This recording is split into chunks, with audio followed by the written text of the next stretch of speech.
આમ જોઈ લ્યો આપડા મકાન 3 કરોડના ખર્ચે બને છે. હવે ખબર પડે છે કે નહીં ઉગમણા બારના મોઢા રખાય ને લા લા લા લા લા એ શેઠ આવ્યા લોખંડ ક્યાંથી લીધું ઈ ઓલા ધના ન્યાથી. એલા મને કહેવાય ને આપણો ભાઈ બને જતો સસ્તામાં કરાવી દે. એ બે ક્યાં રખડો છો? સંડાસ ગયા તા. બે ને હારે લાગે છે. આમ સાનમુનીના કામ ધંધી નો કરો ને. અને ઓલો એન્જિનિયર કેમ ન થયો હજી? હવે એ 3 દી એકવાર અહીંયા ડોકા વાવે છે તોય તમે અમારી કરતા વધારે પૈસા તમે એને ધરો છો. હવે સાનમુનીના કામ ધંધી નો કરો ને.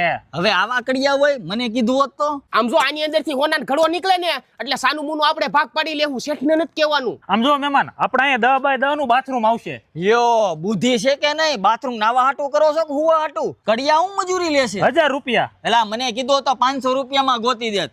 એલા એ કોનો છોકરો? નાથા બાપાનો. અરે નાથિયાનો, ઈ તો મારો ભાઈબંધ જ છે. જો આ આપડા જાણીતા છે. 700 રૂપિયા દાડી લેજો હો. આમ જો મકાન બનાવવામાં ખબર ન પડતી હોય ને તો મારી જેવા હારા માણાની સલાહ લઈ લેવાય. એ અહીંયા